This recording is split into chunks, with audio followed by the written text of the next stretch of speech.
Մեր հիմնադրամի և Անահիտ Խոստանյանի հետ համագործակցությունը սկսվել է 2001 թվականից։ Առաջին անգամ Հայաստանում իրականացվեց քաղաքական կուսակցությունների ընտրությունների ժամանակ ընտրարշավի հիմնադրամների թափանցիկության մոնիտորինգը, որից հետո մի քանի տարի անց Անահիտ Խոստանյանը դարձավ մեր հիմնադրամի տնօրենների խորհրդի անդամ, իսկ մինչև կյանքից հեռանալ մեր հիմնադրամի տնօրենների խորհրդի նախագահ։ Սա երրորդ մրցանակն է, որ մենք հանձնում ենք մի հիշատակ Անահիտ Խոստանյանի, մի մարդ, որը որ մեզնից շատերից կամ մեզնից բոլորից տարբերվում էր նրանով, որ բոլորին գաղափարների ճիճատագով ինքն էր և առաջ էր տանում, ինքը անվերապահորեն իր սովորական առօրյա կյանքում ապրում առաջնորդում էր գաղափարները։ Ինձ համար շատ դժվար է խոսել, այս երրորդ տարին է, ու ամեն անգամ ինձ ասում, որ մի հիմնադրամից ես պիտի խոսեմ Ամալիայի մասին, ջիրեմ, երևի ես եմ կարողանում զսվել ուղղակի իմ ուսմունքը, ու շատ մեծ պատիվ է ամեն անգամ հիշել շատ մեծ մարդու ազնվության գերագույն աստիճանի, սկզբունքայնության ամենաբարձր աստիճանի, մարդ, որը որ ազնվությունը, սկզբունքայնությունը, հավատարմությունը գաղափարներին դարձրել իր կյանքի համար սկզբունք և ոչ մի վայրկյան, ոչ մի պահ, դա կլներ աշխատանք, դա կլներ սովորական առօրյա կյանքում, ոչ մի վայրկյան դրան չի դավաճանում։ Մենք սահմանել ենք մրցանակը և մրցանակը հնչում է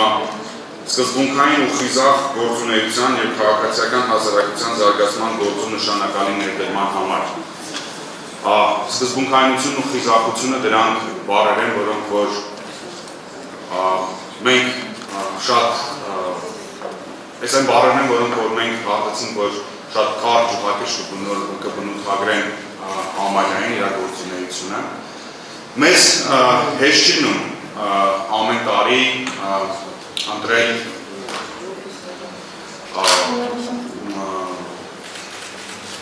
տափնեկին, ինչ ասեմ, մրցանակի արժանի մարդ։ Հեշտ չի մնում երկու տեսակետից։ Մենք ահագին երկար փորձում ենք գտնել հասկանալ այն մի խումբ մարդկանց, ում մեջից մենք կարող ենք այդ մրցանակը արժանացնել։ Ես պիտի փորձեմ անկեղծ ու ազնիվ լինեմ, որտեղ այսօր իր օրն է, որ մրցանակը տենց է կոչվում, ասելով, որ ցավոք սրտի, չգիտեմ, կարող է ես եմ սխալվում, բայց քիչ են մնում իրենց մարդիկ։ Բայց մենք ամենայն դեպս երկար մտածում ենք, վիճում ենք, մենք փորձում ենք այդ չափանիշներին համապատասխան գտնել։ Ունենք մի փոքր տրադիցիա ևս, որ նախորդ մրցանակակիրը հանձնում է ամեն տարի նախորդ մրցանակակիրն է հանձնում հաջորդ մրցանակը։ Մեր նախորդ մրցանակակիրը մեր շատ լավ գործընկեր Լալան է, բոլորը գիտեք ճանաչում եք, և ես հիմա խնդրեմ, որ ինքը հայտարարի մեր այս տարվա մրցանակակիրն ու հանձնի մրցանակը։ Ճիշտ ասած կուզեի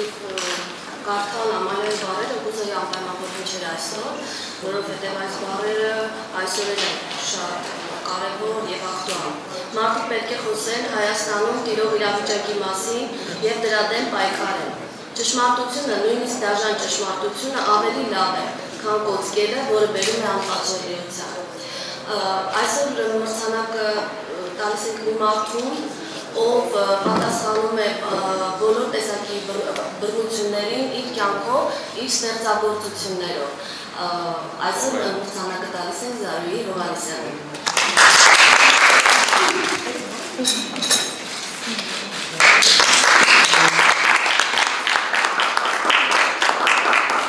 այնքան գաղտնի են պատել ես մրցանակաբաշխության ամբողջ բանը, որ ես եկել էի ուղղակի որպես հրավիրած հյուր։ Շատ զգացված եմ այն խոսքերը, որոնք ընթերցեց Լալան, կարծում եմ կարելի է նաև իմ կյանքի բնաբանը համարել, որովհետև լրել ցանկացած բռնության երևույթի հանդեպ չբարձրաձայնել, դա նշանակում է համաձայնել բռնությանը եւ թույլ տալ, որպեսզի հանրությունը լինի բռնության մշակույթի տիրություն եւ ոչ թե կյանքի։ Ինչ է օրինավորության ազգային համակարգը։ Ասեմ, որ մեր միջազգային կազմակերպության այն գաղափարական հիմքը հանդիսանում է հենց այդ համակարգը։ Այն 90-ական թվականների կեսերին ձևակերպվեց կազմակերպության հիմնադիրներից մեկի Ջերեմի Փոփի կողմից եւ այդ համակարգ դժբախտաբար անցյալ տարի Ջերեմի Փոփը մահացավ։ Այդ համակարգը հանդիսանում է իրենց ներկայացնում է այն մոտեցումը, որ համաձայն մեր միջազգային կազմակերպության գաղափարախոսության դրա միջոցով հնարավոր կլինի նվազեցնել կոռուպցիան։ Այսինքն այս համակարգի, եթե այս համակարգը աշխատում է նորմալ ձևով, ապա միայն այդ դեպքում հնարավոր կլինի եւ դա ապացուցվել է շատ ու շատ երկրների օրինակների վրա եւ հետազոտություններ դա ցույց են տվել այն երկրներում, որտեղ կոռուպցիայի մակարդակը ցածր է, այդ երկրներում այս համակարգը բավականին արդյունավետ գործում է։ Ինչու՞ն է կայանում այդ համակարգի էությունը։ Նախ եւ առաջ ուրեմն դա վիզուալ այսպես հելենիստական ժամանակաշրջանի տաճարի տեսք ունի, որի հիմքում ընկած են արժեքները եւ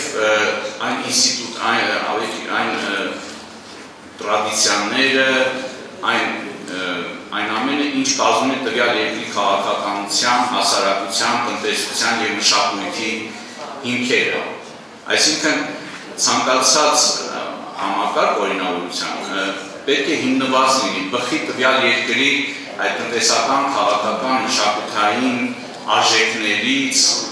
նաև այդ պատմության ընթացքում ձևավորված այդ մոտեցումներից։ Սա ուրեմն այսպես հիմքն է, տաճարի հիմքը։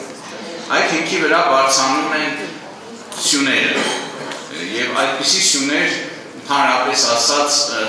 դրանց թիվը մոտավորապես 13-ն է, տարբեր երկրների դեպքում տարբեր սյուներ, բայց այդ 13 սյուներից, ասենք, մի մասը, մեծ մասը դրանք ընդհանուր են բոլոր երկրների համար, որտեղ այդ երկրներում դրանք առկա են եւ նրանք ունեն, ենթադրվում է եւ դա այդպես է, որ նրանք ունեն հակակոռուպցիոն, այսպես ասած, պոտենցիալ։ Եվ ասեմ, որ ամենադժվար եւ առավել այսպես ասած մեծագույն մարտահրավեր եւ ոչ միայն մեր կազմակերպության ցանկացած այլ երկրում է, հենց այդ իրականության չափողականությունը հաշվարկել, չափելն է, ինչպես է իրականում դա աշխատում։ Այդ ցուցանիշները խմբավորվում են ըստ ուրեմն 3 հիմնական կատեգորիաների, ուրեմն կարողության ցուցանիշներ, ներքին կառավարման ցուցանիշներ եւ դերի ցուցանիշներ։ Ինչ է դա նշանակում, այսինքն որպեսզի սյունը տվյալ, ասենք, օրենսդիր մարմինը աշխատի իսկապես ելնելով այդ օրինականության ազգային համակարգի սահմանած կանոններով, նա պետք է ունենա կարողություններ, նա պետք է ներքին կառավարումը հիմնված որոշակի սկզբունքների վրա